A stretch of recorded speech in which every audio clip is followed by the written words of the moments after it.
The angel of the Lord. Rashi says in his introduction to Zechariah Chapter One, the prophecy of Zechariah is extremely enigmatic because it contains visions resembling a dream that requires an interpretation. We cannot ascertain the truth of its interpretation until the teacher of righteousness comes. Nonetheless, I will put my heart to reconciling the verses one by one according to the interpretations that resemble it and follow the interpretation of Jonathan. This is God's test for the Jewish people, in particular the Jewish leaders. God's test of who the descendant of David is. The man described in Isaiah 53, the teacher of righteousness. That's who Rashi, known as one of the first rabbis to say that Isaiah 53 described the people, the Jewish people, as the patriarch Israel. Then here he is in Zechariah saying we got to have the to know the truth of at least chapter 1 of Zechariah, to know its truth, because we can't do it, and no Jewish man, religious, academic, commentator, or otherwise, has ever had the answer to this. And yet this video is going to give it to you. Why? I'm a teacher of righteousness. This is Zechariah chapter 1, verses 7 through 12. That's the preamble that Rashi leads into before he starts his commentary. And this is in Midrash form. That's where I take parts of a verse and interpret each in individual segments. Verse 7. On the 24th day of the 11th month of the second year of Darius, the month of Shebat, this word of the Lord came to the prophet Zechariah, son of Berechiah, son of Iddo. This word of the Lord.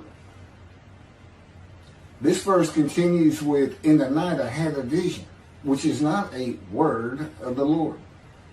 The word of the Lord coming to Zechariah means the messenger of the words of God has come to Zechariah, who is the angel of God's presence, and the word of the Lord. Literally, that's his name. He has alighted upon Zechariah to bring a vision from God. Not a word, a vision. Verse 8. In the night I had a vision. I saw a man mounted on a bay horse standing among the myrtles in the deep, and behind him were bay, sorrel, and white horses. In the night I had a vision. There's a man on a horse standing in the myrtles. He is later referred to as the angel of the Lord, standing in the myrtles. The angel of the Lord alights upon and enters men, and my name, Hashem, is in him and can speak through the man.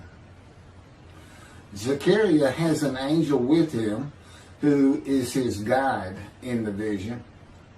The deep is like a valley Zechariah is looking down on, filled with myrtle trees, and then an open area below that is where the bay, sorrel, and white horses are.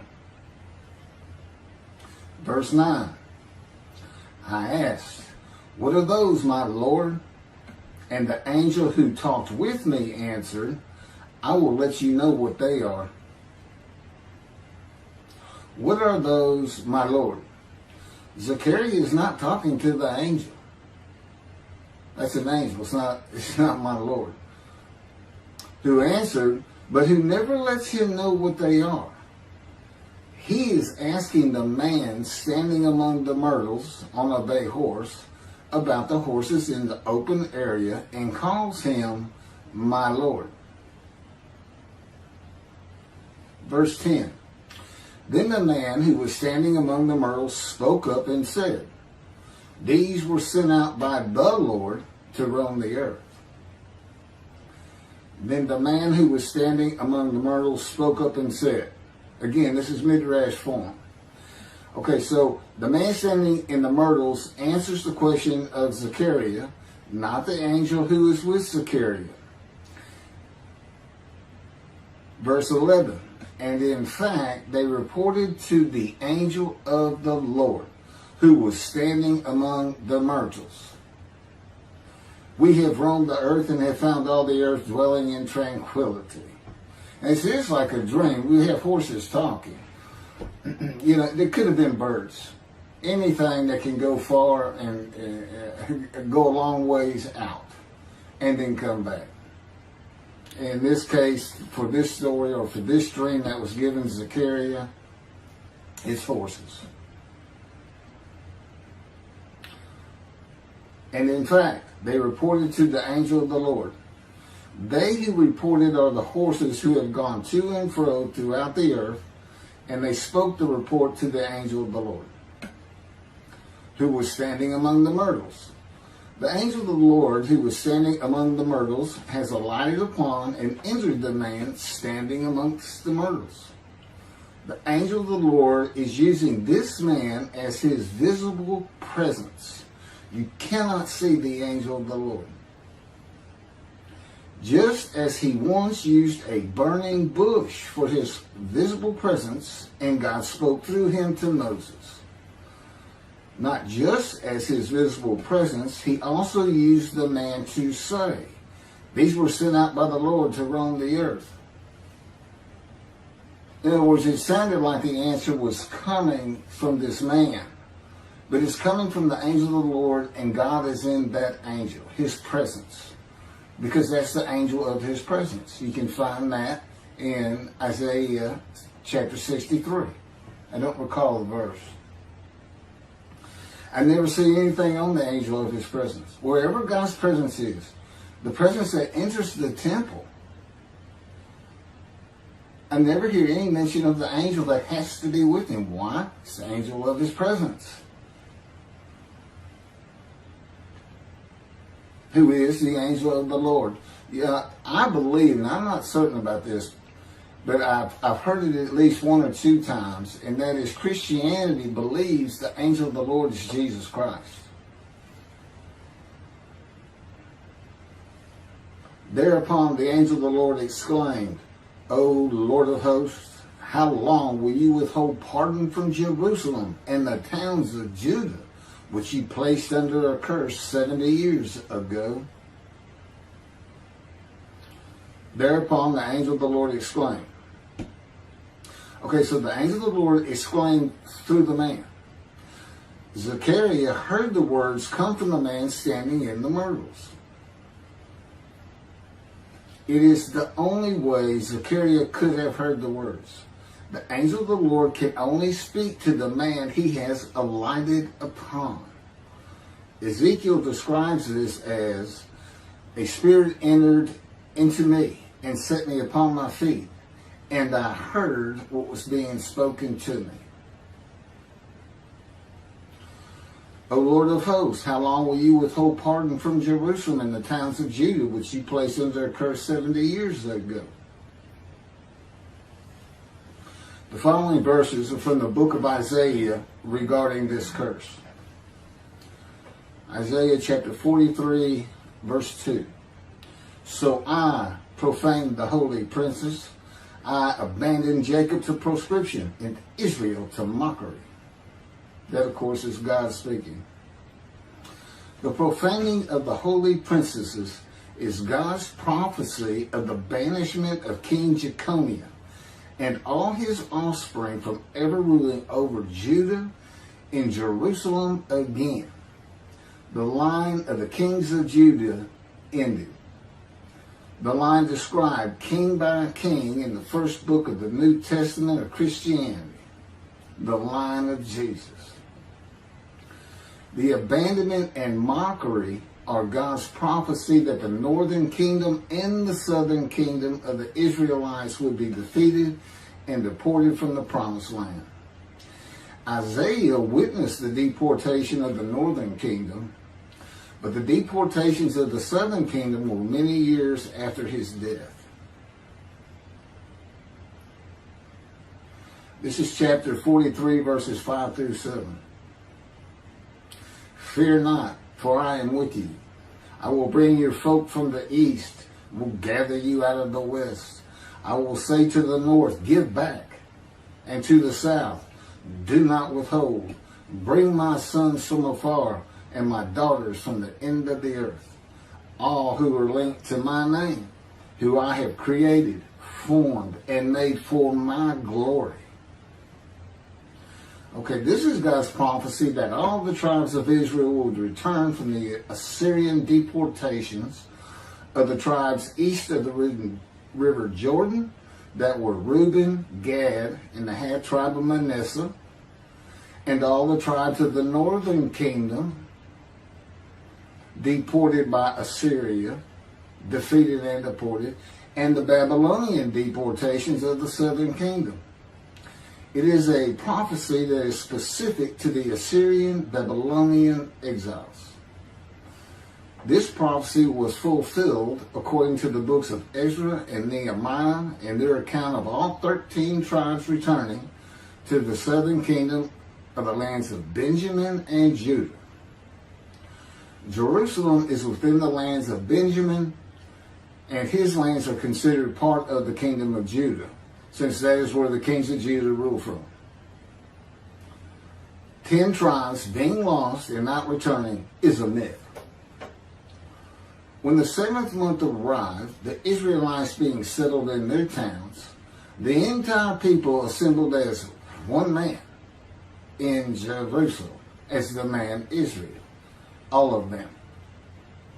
When the people Israel gather as one man, it is all 12 tribes who were allotted lots of the promised land, and the Levites.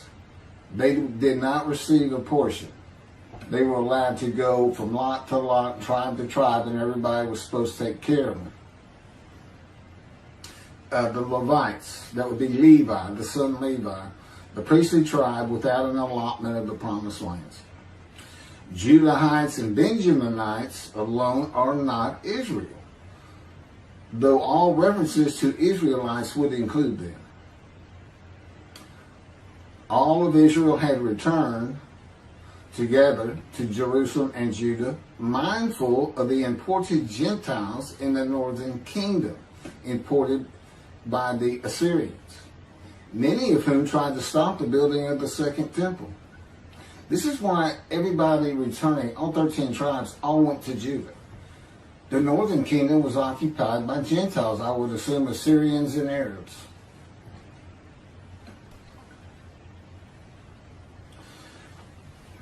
This is 1 Chronicles chapter 9, verses 2 and 3. The first to settle in their towns on their property were Israelites, priests, Levites, and temple servants, while some of the Judahites and some of the Benjamites and some of the Ephraimites and Manassesites settled in Jerusalem.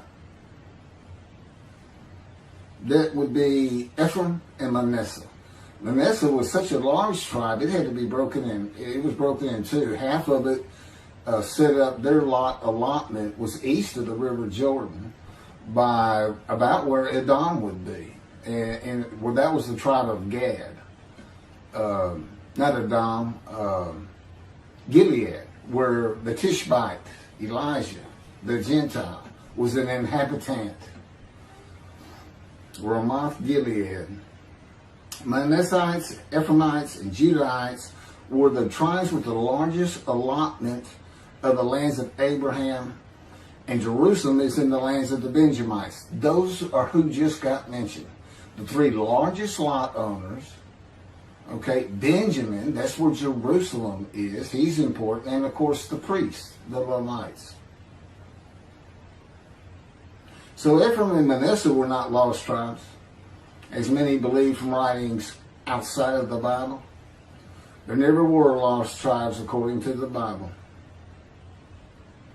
Okay, so all 13 tribes returned and settled in new towns. The accounts of the deportations indicate there was not much left of the old towns. There is no account of how the new towns were settled, though it is unlikely it was based on prior ownership. The exile lasted too long for the deported owners to still be alive, and the tribes of the northern kingdom had to build new towns to live in. It also says the Levites settled in on their lands. So everybody had to pick and choose, and I'm sure the strong and wealthy got the best places, and again, many just settled in Jerusalem. Okay, this is Isaiah chapter 43, verse 14. Thus said the Lord, your Redeemer, the Holy One of Israel, for your sake I send to Babylon. I will bring down all her bars, and the Chaldeans shall raise their voice in lamentation. This is God's prophecy that Assyria would be conquered by the Babylonians, who were defeated by the Chaldeans. But they actually go back and forth and actually became somewhat intermingled, Chaldeans and Babylonians. And that he would raise up the Gentile anointed king Cyrus of Persia to conquer them, to clear the way for all the tribes to return. That's how he cleared the way to the desert or made rivers for them. Basically, he got Cyrus to release them. Chapter 43, verse 25. And I never hear anything about this.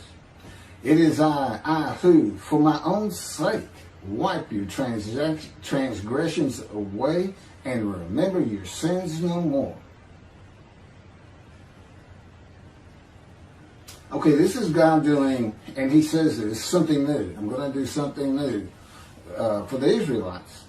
This story repeats with the new covenant that includes sin forgiveness of the Jewish people that arise with Elijah and the angel of the covenant after the exiles of the Roman dispersal return to the land of Israel in a time to come. That's from Jeremiah chapter 31.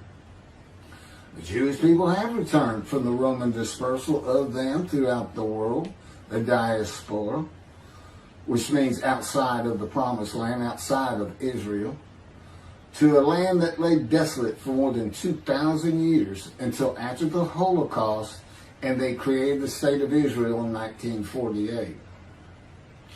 70 years later, and that's funny too, because they talk about a curse of 70 years.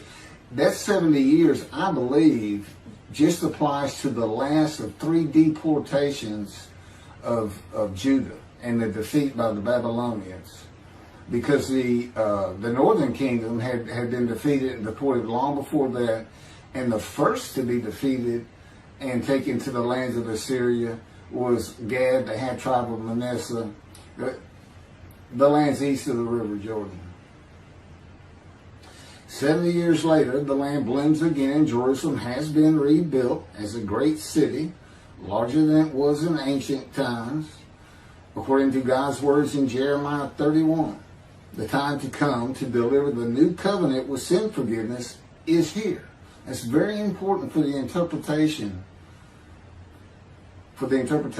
of at least chapter 1 of Zechariah. That means the angel of the covenant that you desire of Malachi 3 is on his way, followed by God and the messenger Elijah. And when God's third temple is built, he will return to it suddenly. This is the day of the Lord. That's Malachi chapter 3. Now, Zechariah is in Jerusalem, and the construction on the second temple is about to begin. Isaiah has written God's words of sin forgiveness, which would have removed the curse long before this, when they were returning, when the remnant of the 13 tribes was returning. And the angel of the Lord proclaims, O Lord of hosts, how long will you withhold pardon from Jerusalem and the towns of Judah, which you placed under a curse 70 years ago? Okay, this vision of Zechariah and the words of the angel of the Lord through the man standing in the myrtles regarding the curse 70 years ago is to make Zechariah think and try to understand why the angel of the Lord would say this. From his perspective, the curse was lifted. He was back in Jerusalem with all the tribes preparing to build the second temple. The vision is for Zechariah to find out how and when the curse was lifted. And that's important today, because this is the day of the Lord. The new covenant is here, and every single Jew throughout the world is forgiven of their sins right now. And that message has been given to me to be delivered. And it's not getting out there. It's just not getting out there, and that's what happened here. Because if you read Ezra and Nehemiah, it's clear they had no idea that their slates had been claimed. And sitting and continue, once you know that God has just said, okay, I'm not going to remember any of that. Let's all start fresh. I'm here with the covenant of friendship. Let's everybody start being observant Jews. Okay? Which would include going to Yom Kippur. Having a slate clean does not mean you have a lifetime now of sin forgiveness. The books of Ezra and Nehemiah reveal, this is how God had me write it down. This is from the book, Isaiah 53, in the day of the Lord, that was dictated to me. The books of Ezra and Nehemiah reveal that the 13 tribes did not know they had been right. We had to wait for the teacher of righteousness to know. And this is another thing I never see in this Messianic era that is taught, that is coming, is that God is with the descendant of David as he was with Moses. I mean, just right there with him.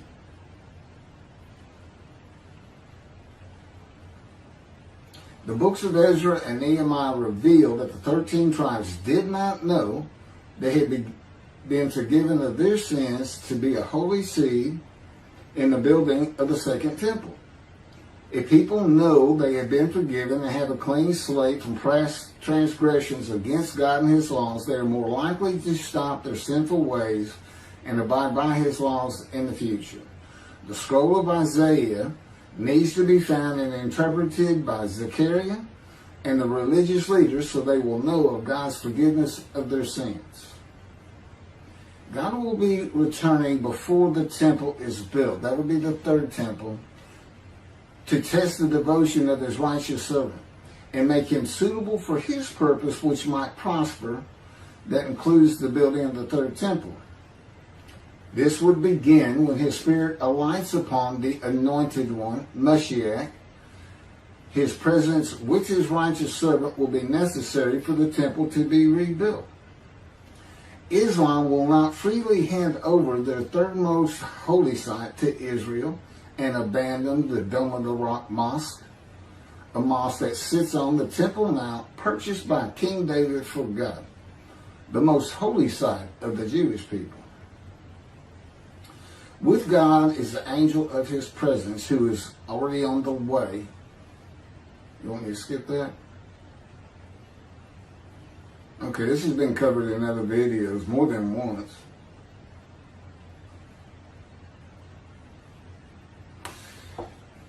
The prophet like Moses will have other similarity to Moses beyond writing God's words at his command and direction, as this was written. At God's command and direction, I typed those words. To the greatest degree possible for any human being, Moshe's identity and existence became one with the Creator. Now that's who you're looking for when you say the prophet like Moses. It's not Joshua. I've heard that one, which is, it says right there on that page, there's never been another prophet like Moses. Well, his attendant Joshua standing right there, if that's... Anyway. Moshe's identity and existence became one with the Creator. I don't think you can say that of Joshua. I don't think you can say that of any man until the Spirit of God alights upon him in chapter 11 of Isaiah. He surrendered himself to God to the extent that our sages say the Shekinah, divine presence, which is the angel of his presence, who is the Holy Spirit. He's an angel, and his body is not human form with wings. His body is the Spirit of God. Wherever God is, his Spirit is. Wherever his presence is, the angel of his presence is. They're always together. So when they alight upon a man and say, okay, we have tasks for you, that man immediately becomes a man in divine beings. And that's the Shekinah. That's the Spirit of God and the presence of God entering into the temple, which would include the angel of his presence. The Shekinah spoke through Moshe's throat. As I have mentioned, God can speak through me. You're only going to know it, just like with the man standing in the myrtles, by the words that are spoken. Okay? Because it's my voice. But it's not me. You know, I can tell the difference. You can't, other than those would be how God would state it. And you can, if you watch closely, you can see it happen in all these videos. I mean, for the most part. Where God just, you know, he just throws out a sentence or two. And I just keep going, you know. I let him get done and I just pick up from there. We've been working on this for over 13 years. That's from the Zohar, Volume 3, page 232A.